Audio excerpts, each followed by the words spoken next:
ഒന്നാം ഘട്ട വോട്ടെടുപ്പ് കഴിഞ്ഞപ്പോൾ തന്നെ ബി.ജെ.പി തകർന്നുപോയി എന്നതാണ് ഈ ലോക്സഭാ തെരഞ്ഞെടുപ്പിന്റെ ഏറ്റവും വലിയ പ്രത്യേകത. 17 സംസ്ഥാനങ്ങളിലെയും 4 കേന്ദ്രഭരണ പ്രദേശങ്ങളുമായി 102 മണ്ഡലങ്ങളിലേക്കാണ് വെള്ളിയാഴ്ച വോട്ടെടുപ്പ് നടന്നത്. 2019 തെരഞ്ഞെടുപ്പ് താരതമ്യപ്പെടുത്തുമ്പോൾ 5% വോട്ടിംഗ് കുറവ് രേഖപ്പെടുത്തിയിരിക്കുന്നത്. ഇത് ബി.ജെ.പിക്ക് ഭരണമുന്നണിക്ക് തന്നെ തിരിച്ചടിയായി വരുമെന്നാണ് പൊതുവെയുള്ള വിലയിരുത്തൽ. ഒറ്റ നോട്ടത്തിൽ പറഞ്ഞാൽ യു.പി. ബി.ജെ.പിക്ക് വലിയ രീതിയിലുള്ള തിരിച്ചടിയാണ് രാഷ്ട്രീയ നിരീക്ഷകർ പറയുന്നത്. തെരഞ്ഞെടുപ്പ് കഴിഞ്ഞ ആകെയുള്ള 102 സീറ്റുകളിൽ 40 തമിഴകത്താണ്. അത് മുഴുവൻ ഇന്ത്യ മുന്നണി നേടുമെന്നാണ് പറയുന്നത്. ഹിന്ദി ഹൃദയഭൂമിയിലാണ് ബി.ജെ.പിക്ക് തിരിച്ചടി എന്നാണ് വാർത്തകൾ സൂചിപ്പിക്കുന്നത്. അതുപ്രകാരം മഹാരാഷ്ട്രയിലും രാജസ്ഥാനിലും ഇന്ത്യ മുന്നണി ബി.ജെ.പിയിൽ നിന്ന് സീറ്റുകൾ പിടിച്ചെടുക്കുമെന്ന വാർത്തകളാണ് പുറത്തു വരുന്നത്. യു.പി കഴിഞ്ഞാൽ ഏറ്റവും അധികം ലോക്സഭാ സീറ്റുകളുള്ള സംസ്ഥാനം മഹാരാഷ്ട്രയാണ്. നിലവിൽ 42 സീറ്റും ബി.ജെ.പി സഖ്യത്തിന് സ്വന്തമാണ്. പക്ഷേ ഈ തെരഞ്ഞെടുപ്പിൽ ഇന്ത്യ സഖ്യം 26 സീറ്റുകൾ നേടുമ്പോൾ ബി.ജെ.പി സഖ്യം 22 സീറ്റുകളിൽ ഒതുങ്ങുമെന്നാണ് ലോക്പോൾ അടക്കമുള്ള പ്രധാനപ്പെട്ട സർവേകൾ എല്ലാം തന്നെ പറയുന്നത്. കോൺഗ്രസും ഉദ്ധവ് ശിവസേനയും ശരത് പവാർ എൻ.സി.പിയും മറാഠയുടെ അടിത്തട്ടിൽ വളരെ ശക്തരാണെന്ന് സർവേ കണ്ടെത്തിയത്. രാജസ്ഥാനിലാണ് ബി.ജെ.പി അമ്പരന്നു പോകുന്ന തരത്തിൽ മറ്റൊരു തെരഞ്ഞെടുപ്പ് ബലം വരാൻ പോകുന്നത്.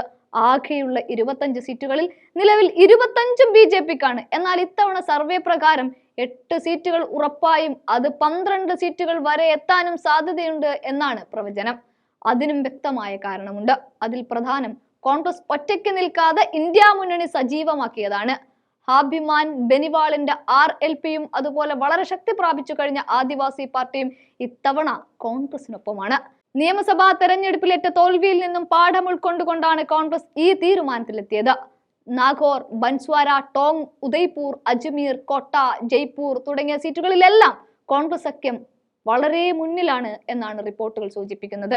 അതുപോലെ കർഷക സമരം കൊടുമ്പിരി കൊണ്ടിരുന്ന ഹരിയാനയിൽ ആകെയുള്ള 10 സീറ്റും ബി.ജെ.പിക്കാണ്. അവിടെ 5 സീറ്റെങ്കിലും ഇന്ത്യ സഖ്യം നേടുമെന്ന സർവേകളും വന്നു കഴിഞ്ഞു.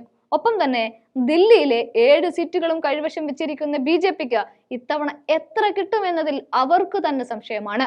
കെജ്രിവാളിന്റെ അറസ്റ്റും കോൺഗ്രസ് ആം ആദ്മി സഖ്യവും ബി.ജെ.പിയുടെ അടിത്തറ തന്നെ ഇളക്കിയിട്ടുണ്ട് ദില്ലിയിൽ. അതുപോലെ ഒന്നാം ഘട്ട തെരഞ്ഞെടുപ്പ് നടന്ന പ്രധാനപ്പെട്ട സംസ്ഥാനം ബീഹാറാണ്. നിലവിലാകെയുള്ള 40 സീറ്റിൽ 39ഉം ബി.ജെ.പി മുന്നണിക്കാണ്. എന്നാൽ കഴിഞ്ഞ ദിവസം 4 സീറ്റുകളിലേക്ക് മാത്രമാണ് തെരഞ്ഞെടുപ്പ് നടന്നത് എങ്കിലും ആ സീറ്റുകളും ഇന്ത്യ മുന്നണി നേടുമെന്നാണ് വാർത്തകൾ വരുന്നത്. ഇത് 4ഉം ബി.ജെ.പി സഖ്യത്തിന്റെ സീറ്റുകളാണ് എന്നത് എടുത്തു പറയേണ്ടതാണ്. ഇത് ബീഹാറിൽ ആഞ്ഞു വീശുന്ന ഇന്ത്യ മുന്നണി കാറ്റിനെ തന്നെയാണ് സൂചിപ്പിക്കുന്നത്.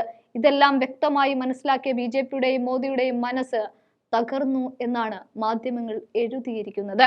ഒന്നാം ഘട്ടത്തിലും ഈ യാഥാർത്ഥ്യം കൂടുതൽ വാർത്തയാക്കുന്നതോടെ ഇനി വരുന്ന ഘട്ടങ്ങളിൽ ഇന്ത്യ തരംഗം ഉണ്ടാകുമോ എന്ന ആശങ്കയിലാണ് ബി.ജെ.പി നേതാക്കൾ. കണക്കുകൾ പറയുന്നതിൽ ചില നിബന്ധനകൾ ഉള്ളത് കൊണ്ട് ഓരോ സംസ്ഥാനങ്ങളും വേർതിരിച്ച് പറയുന്നില്ല. എങ്കിലും ആകെ തെരഞ്ഞെടുപ്പ് നടന്ന 102 സീറ്റിൽ 70 എണ്ണത്തിന് മുകളിൽ ഇന്ത്യ മുന്നണിയുടെ മുന്നേറ്റമാണ് കാണുന്നത്. കഴിഞ്ഞ തവണ അവർക്ക് 50ൽ താഴെയായിരുന്നു എന്നതും നമ്മൾ ഓർക്കണം.